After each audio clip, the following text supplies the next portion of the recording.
Ашлык берлеге башлыгы Аркадий Злачевский ашлык бәясе үсү, икмәк бәясе үсүгә китермәячәк дип белдерде. 2018 ел көзе авыл хуҗалыгы тармагында тагын нәрсәләр вәгъдә итә. Эфирда таяну нуктасы тапшыру студияда Венера Айтова. Исәнмесез. Хәйле кич мөхтәрәм кунаклар. Алда яңгыраган фикергә карашыгызны шулай ук тимәл арышада җиткерә аласыз. Яшелгә басып килешүегезне, кызылга басып килешмәүегезне ак нейтралитет формасында. Менә җитештерүче өчен бәя бер булса, кибет кишләренә килеп җиткәнче 30 хәтта 50%-ка кадәр арта дип җиткерде шулай Аркадий Злачевский. Менә безгә бер яктан караганда инде бу яңалык та түгел кебек. Шулай бит инде без моның күптәннән сөт бәясенә килгәндә дә сөйләшә идек. Ничен вазгыять үзгәрми? Бу терапия, бүген Злачевскийның әйткән сүзләре, ул терапия гына, дәвалау халыкны пока тынычландыру гына формасы. Әгәр дә безне хакимият әйтә икән, әйеме?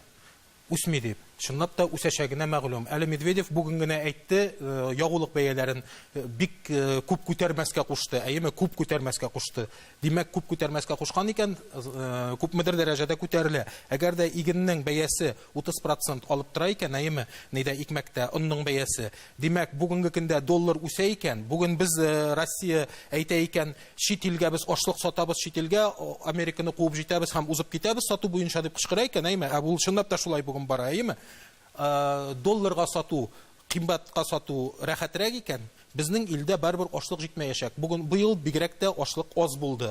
Башка былтыргы белән 3нче елгы рекорд белән чагыштырганда. Шуңа күрә бәя үсми кала алмый берничек тә быел. Тахир абый, ни өчен менә әлегә кадәр менә җитештергәннән соң безнең кибетләргә килеп җиткәнче 30 хәтта 50%-ка кадәр икмәк бәясе арта?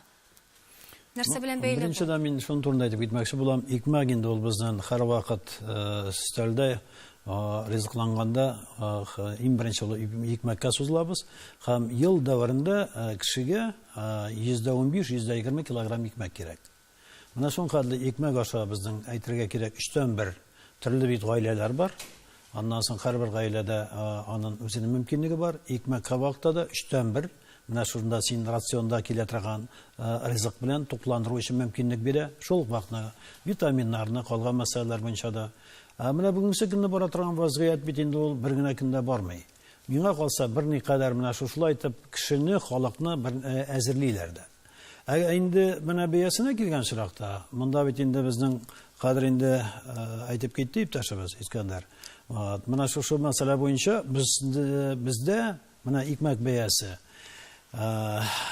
un һәм икмәкнең үзендә үз кыйммәтендә 30% кына тәшкил итә. Әгәр дә бер икмәк шушы бер уннан гына тора торган булса, аның кыйммәтләнүе бары тик 2-3-5%-тан артмасы. Без инде узган елгы белән чагыштырган чиракта да быел икмәк бәясен ел башыннан чагыштырып узган елгы белән чагыштырган чиракта 5-6%-ка икмәк бәясе кыйммәтланган. Һәм инде икмәк бит монда аңа бит инде компонентлар төрле. Аңа электроэнергия кирәк. Аңа хәзер бензин кирәк. Аңа амортизация кирәк. Шушыннан соң кибеткә керә. Кибетнең кәрб үзенең шушында интересларын сала. Шуның өчен икмәк менә шулай гел үз турында гына торыр дигән минем фикерем юк. Һәм шул вакытны әгәр дә нык кыйммәтлана икән, бу чиракта инде әлбәттә без инде депутатларда, хөкүмәт даирәләрендә җәмгыятькә монда игътибарлы булырга тиеш. Менә мин тагын бер нәрсәгә игътибарны юнәлтмәкче булам. Таһир әфәнде әйтте, депутатлар дип. Менә мин карап чыктым әле яңарак кына кибетләрдәге бәяне һәм күрше өлкәләргә берничә өлкәгә махсус шалтыратып сорадым. Ипиләр Татарстанда, мәсәлән, теге башка янәшә өлкәләрдә Идел буе республикалар һәм өлкәләр арасында чагыштырганда ипиләр бездә 7-9 сумга кыйммәтрәк. 1 килограмм ипи бездә 7-9 сумга кыйммәтрәк. Ни өчен кыйммәт? Монысы инде аерым сорау. Аннан соң бит ипинең бәясе ашлыктан гына әйтелде тормый. Ягулыкка 1 ел эчендә 50%-ка бензингә бәяләр артты. Аны җитештерүчеләр ничек иттереп ипинең бәясен арттырмасын, үзгәртмәсен. Һәм башка әйберләргә. Бүтән нәрсәгә бәя арта торганда ипигә дә артачак. Әмма ләкин бәяләр күпмедер дәрәҗәдә гадел һәм социаль юнәлешле булырга тиеш. Чит илләрдәге шикелле, менә мәсәлән, бездә дә бар ул бүгенге көндә, кемгәдер 100 сум булса да ул берни тормый. Кемдер ышанычка ялгый гаиләсендә пенсионерлар бигрәк тә аларны исәпкә алып, ниндидер бер юлларын уйлап табарга, социаль ипи булырга тиеш, менә арзан. Җитештерүчегә соң әле нишләргә? Бер генә минут. Менә сез әйтеп киттегез, хәзер кайбер төбәкләрдә, безнең күршеләребездә ипи 300-рак. Кайсылары? Менә мәсәлән, Мари Илдә безгә караганда 9 сум 96 тиенгә 1 килограмм ипи арзанрак. Шул ук нидә Пенза өлкәсе, Саратов, Оренбург, Мордовия, Удмуртия, Башкортстанда ак ипи бәяләре арзанрак, күпкә арзанрак, 7-9 сумга арзанрак. Арыш ипиенә килгәндә шулай ук без кызганычка каршы Идел буе төбәгендә иң арттагы урыннарда бәя буенча. Иң югары бәя бездә. Аның сәбәпләре бардыр, аның төбенә төшәргә кирәк. Монда ниндидер субъектив моментлар булырга мөмкин. Чөнки бездә күбрәк табыш алырга мөмкинлек бардан файдаланып, әйеме булганчык суда балык тотучылар бик хайран гына бар. Алар бәяне арттыра. Моны контрольдә тотмасаң, ни өчен менә янәшә республикада ул 9 сумга арзанрак булырга тиеш ипи? Ни өчен безнең пенсионерлар 9 сумны артык түләргә? Камил әфәнде, бер генә сезгә җавап кына бирим.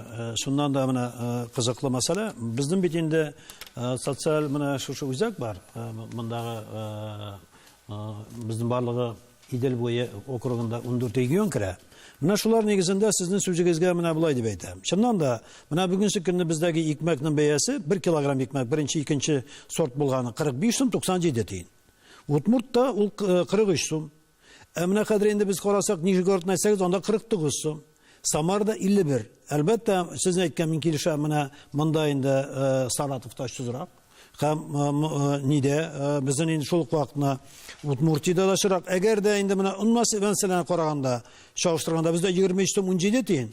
Удмуртларда 24 сум. Инде шул ук Марида 28 сум, 28 сумнан азгын артырак. Ничек кенә булмасын, мин сезнең белән килешәм. Чыннан да айырмасы бар.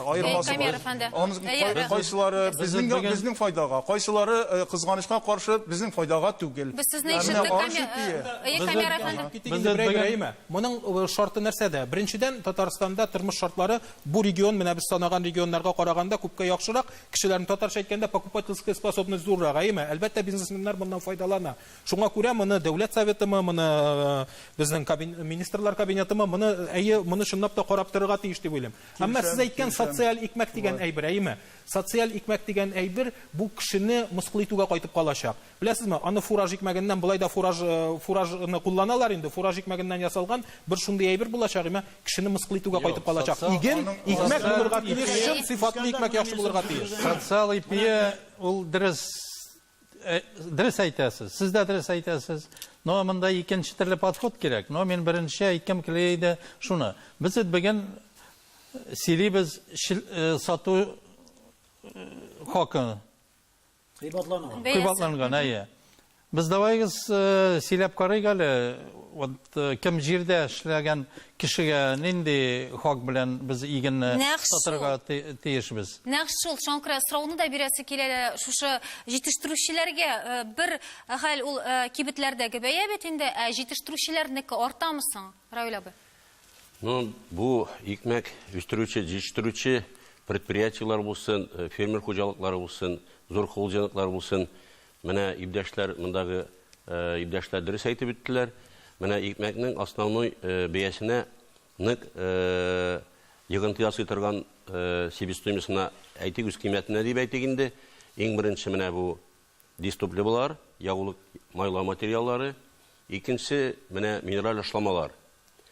Менә шул әйберләрне исәпкә алсак, ел сайын дөрес әйттеләр иптәшләр, ягулык майлау материалларына бәяләр бик каты күтәрелә бара. Ашламаларга бәяләр минераль ашламаларга күтәрелә бала.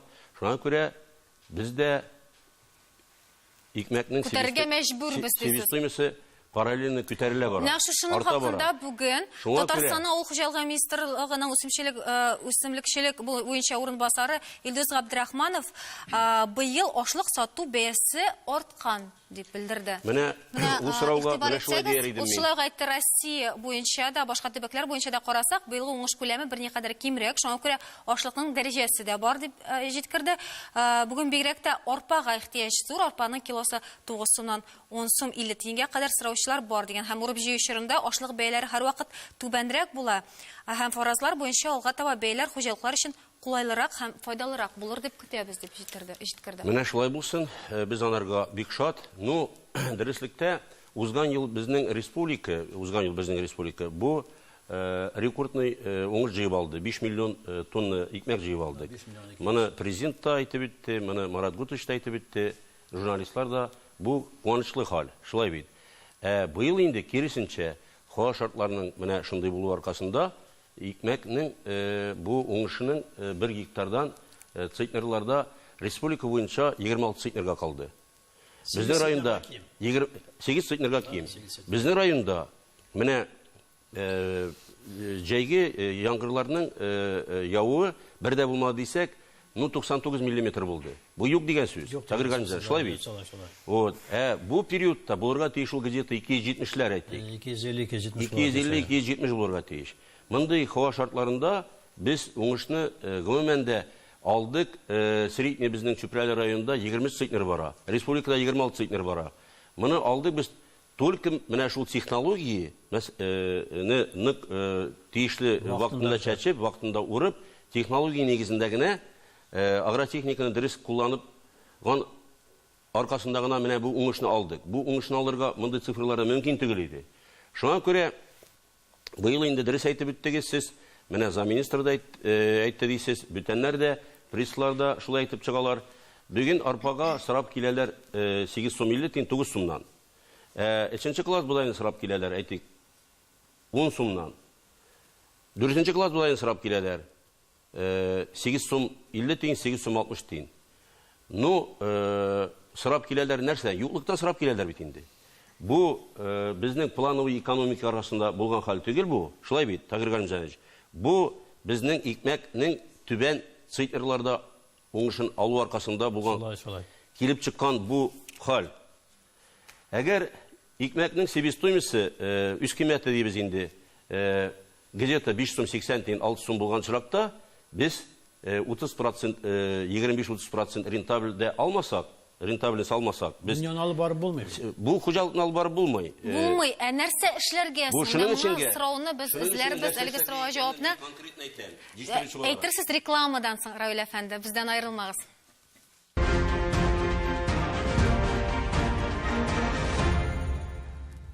Татарстан Яңа гасыр каналында Тояну ноктасы тапшыру без дәвам итәбез. Рекламага китер алданнан безнең сорау ачык калды, Равил әфәнде. Нәрсә эшләргә? Бу мәсьәлә буенча монда ике әйбер безнең төп шул бәягә тоташа ике әйбер. Бу үз кыйммәтенә икмәкнең беренчесе менә бу ягулык майлау материаллары. Икенчесе менә бу бездән алган әйтик элеваторлар булсын, анда икмәк җиттерү предприятиеләр булсын. Менә алар прибыльне безгә караганда 2 мәртәбә күбрәк ала. Иптәшләр дөрес әйттеләр. Biz, например, безнең бу 10% иттереп, 10 барны шкала иттереп алсак, 50% бездә кала, самый затратный часть, шулай бит. 50% китә аларга. Логистикага монда тоже күп китә, расстояниегә карап инде. Вот аларныкы тоже шул нигә бәләнгән, ягулык майлау материалларына. Әгәр безгә менә шул авыл хуҗалыгында икмәк җиттерүче кешеләргә әгәр безгә менә бу президентның, бу безнең Рөстәм Миңнехановның Мәскәүдә съездда без мине выступление бар иде, әйтеп үттем мин. Бу регионда единственный бер Татарстан бу нигә ягулык майлау материалларына льготный безгә бәя белән бирә. Калган регионнарда юк. Бу, конечно, бик зур поддержка.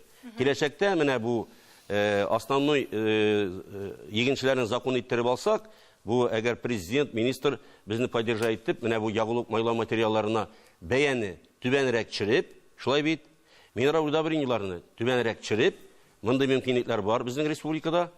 Менә икмәкнең бәясенең үз кыйммәте түбән була, хуҗалыкларга яшәргә мөмкинлек туа. Айдар әфәнде, сез Үзебез генә Татарстан турында сен сөйләсәң. Татарстан турында сөйләйм. Но безнең границалар әйтик, Татарстанныкы да, икенче регионнарныкы да ачык. Шунарга күрә бәяне төшерү, ГСМ, ГАМА, икенче ниләргә, удобрениягә ул гына решать итмәй вопрос. Хоть син бул, хоть мин булыйм, мин үземнең игенне нинди хак белән сатам. Мин әйтәлмим бүген, или иртәгә әйтәлмим мин о том, что вот безгә ГСМны яхшы хактан бирделәр дип, но кирәк рукта игенне икенче хак белән сатсалар, син нәрсә эшлисең? Шул хак белән сатасың. Шуңа күрә это әйтик рыночный не түгел. Базар.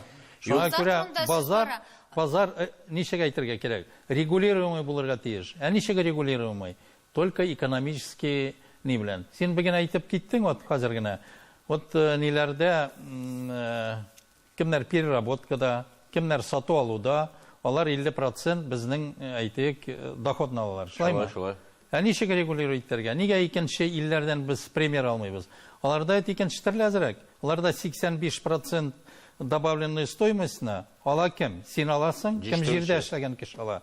15%-ны бүләләр переработкада и сату алу ниләре, шелтәрләре бүләләр. Менә шулай, бездә ничек? Бездә бер кызык әйбер бар, әйме. Бездә шул сату алу шелтәрләре мәсьәләсендә ни өчен менә Татарстанда 9 сумга артыграк дигән сүз дә булды, әйме.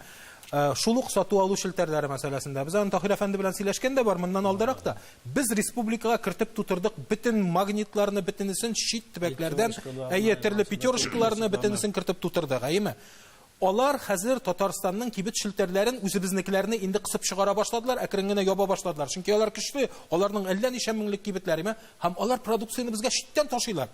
Бездән бу беренчедән безнең фермерларның продукциясын сатуга кмашаулый, чөнки безнеке үзебезнеке кирәк түгел беренчедән. Аларның киштәләрендә безнеке бик аз куелган була. Икенчедән аларны без кысып тотып тора алмыйбыз, әйме. Аларның бәяне ничек телисең шулай куялар, аларга бәяне диктовать итеп булмый. Әгәр дә безнең үзебезнекеләр булса, республика эчендә без моны хәл итә алыр идек. Ни өчен республикага агылалар? Бу яктан караганда ул бит конкуренциядә кебек, әлбәттә монополия. Бу монополияга әйләнә. Алар монополистлар хәзер, чөнки алар берничә генә монополистлар әлбәттә алар үзләренең аны без генә туктата алмыйбыз. Аны монда республика дәрәҗәсендә аны эшләргә була иде. Безгә киресенчә үзебезнең шелтәрләрне ясарга кирәк иде. Айдар әфәнде, менә сез нинди шишу юлларын күрәсез әлеге проблеманың? Мин әлеге сорагымда тыңлап торам инде, шишу юлларын белмим, ләкин менә мин инде югары сортлы ипи, ак ипи дип әйтик инде, аны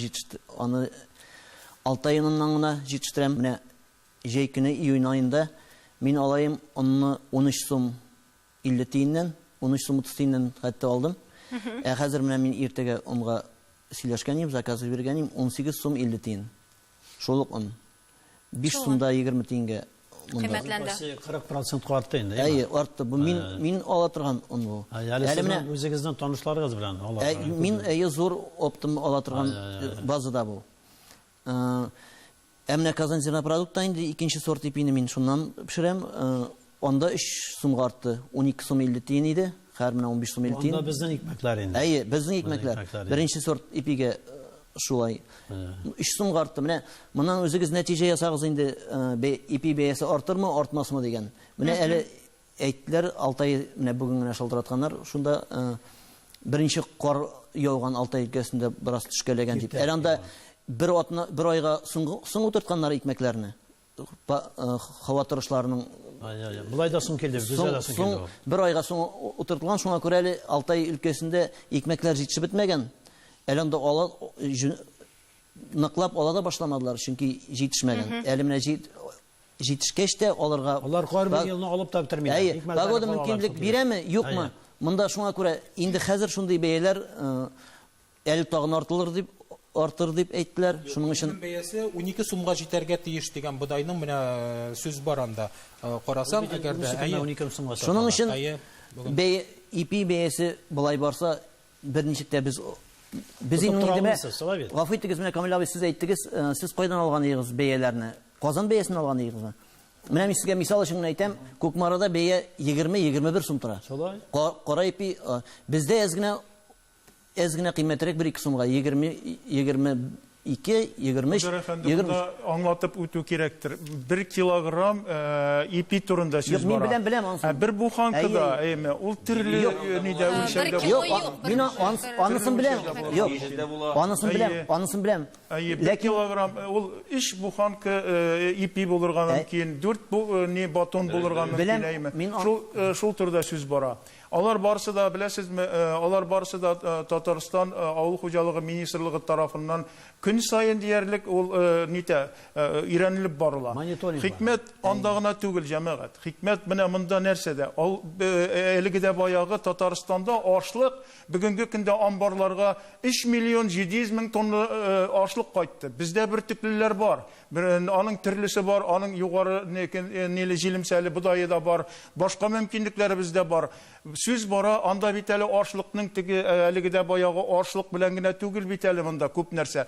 Күп нәрсә минемчә өстәге Россия авыл хуҗалыгы министрлыгы тарафыннан, Россия дәүләтчелеге дәүләте тарафыннан кабул ителгән карарларга кайтып кала. Менә мин матбугатны карап барам. Авыл хуҗалыгы министрлыгы Россияныкында, Татарстанныкында һәр яңалыкны тотып алырга тырышасың, шул эштә эшләгәч. Менә ел дәвамында ничә тапкыр Россия авыл хуҗалыгы министры әйтте. Бернинди арттыру булмаячак, ипигә бәяләр артмаячак дип. Әмма ләкин аналитика күрсәтә, бездә ай сайын ипигә бәяләр арта бара. Әз булса да арта бара. Һәм артачак та ул, чөнки әлегедә баягы аның башка компонентлары бар. Аның транспорт расходлары, аның ягулык, электроэнергия, газга, суга барысына бәя артканда ипи пешерүче нишләсен ул? Конечно, ул арттыра. Сүз бара, монда бар тик гадел ни турында бара. Менә Казанда ипи безнең шикел безнең 22 сум тора торган ипи 32 сум тора Казанда. Бу сабабы белән Шулык чыгымнар. Шулык түгел, безнеке артыграк, безнең бит. Бәлкем Казан белән Мәскәүне чагыштырсам, Мәскәүдә дә кыйммәтрәк торадыр. Монда бит яшәү дәрәҗәсе Казанда хезмәт хакы авыл җирлегендә, районнарга караганда тагын бер 30% карты бит әле ул. Мәскәүдә Шуңа күрә шулай ул. берничә тапкыр Бу базар, монда инде базар мөнәсәбәтләрендә монсы барсы да аңлашыла. Менә Равил әфәнде тагын бер сорау бирәс килә. Әлбәттә, беренче чиратта шушы төп сәбәпләрнең берсе ул транспорт дип әйтәләр. Менә шушы 30-50% арту. Ни өчен соң мәсәлән чит илләрдә алай түгел ул? Анда да бит шулык транспорт кирәк. Ничек бездә хәл итәргә була әлеге проблеманы? Әлеге проблеманы беренчедән безнең хәзер дәүләт предприятиеләре юк районнарда. Бу транспортный предприятиеләр юк. Барысы да частный ниләр. Бу ташучылар әйтик. Икенчедән һәрбер менә әйтик водитель үзенә әгәр выгода калдырмаса прибыль. Менә без Буа шикәр заводына шикәр чигендереп ташыган вакытта да теге тоннасына 350 сум сорыйлар. Әгәр шуны бирмәсәң чигендерен карасында кала. Беренчесе, икенчесе икмәккә Бурунды элеваторына, Буа элеваторына, Чыбаксарга ташыйбыз. Чыбаксарга элеваторына без ташыйбыз 200 километр. Бер тоннасынан алалар 800 сум, бер тонна будайга алалар 800 сум. Вот 200 километр анда, 200 километр бушлаймында, 400 километр. И шул 30 тонна тиеп бара КамАЗ, 30 тонна КамАЗга 24 мең түлейбез. 24 мең. Бу 3 тонна икмәк дигән сүз. Дөрес бит? 4-нче класс булса, бу очракта хуплыйм. Шуннан да бүгенге көнне замана бик үзгәрә. Бигрәк та монда бит инде хәзер билгели торган, үз кыйммәтен билгели торган әйберләрнең берсе ул ягулык. Ягулык. Менә ул безнең ягулык арткан саен, әйтергә кирәк, менә син Казан кырында торып яша. Син 50 километр, 100 километрда. Яшап керәсең каядыр инде менә хәзер сезнең сыман Тәтештә, монда Чүпрәлдә, бүтән районнарда. Аннан да бит шул эшне башкарга кирәк. Базарның менә уртасына килгәндә бәя бер. Бәя бер. Мен аннан соң тагын хөрмәтле иптәшләр нәрсәгә игътибар бирим. Ипинең юлы бик озын инде аның. Әгәр дә менә сөйләп китсәм, монда бүгендә генә сөйләшеп бетә торган әйбер түгел. Менә сезнең фикерегезне куәтләп, мин нәрсәгә әйтәсем килә. Без менә шушы бәягә генә кирип, аның сифатын читтә калдырып барабыз. Элек менә керә торган икмәкләрдә аның сифаты бермә-бер яхшы. Бүгенге көндә техника, технологиялар менә шул хәтле алга киттеләр.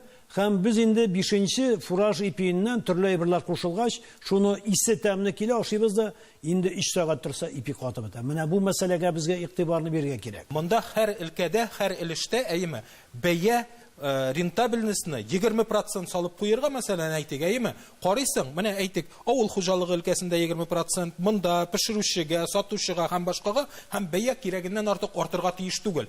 ипи икмәк, ул безнең стратегик продукт дип әйтик, әйеме? Әгәр дә аңа бәяләр күтәрелә икән, күпме халык аш кала дигән сүз. 20%-ка якын халык безнең хәерчелектә яшәгән Ләкин илдә, әйеме? мәсьәлә- Шуңа күрә менә төп шушы мәсьәлә әйберне андагына дәүләт түгел. регулированиесе гына була. Бер генә предприятие да үзенә зыянга эшли алмый. Ул мөмкин түгел, әйеме? Шулай. Әгәр дә кемдә булса, эшкәртүче мул, җитештерүче мул, зыянга эшли башласа, аны бит дәүләт күзәтчелегендә дәүләт ярдәмен арттырырга кирәк. Аңладым. Икенченең җир кешесе хакында онытмасалар дигән теләктә саубуллашабыз. Исән-имин булыгыз.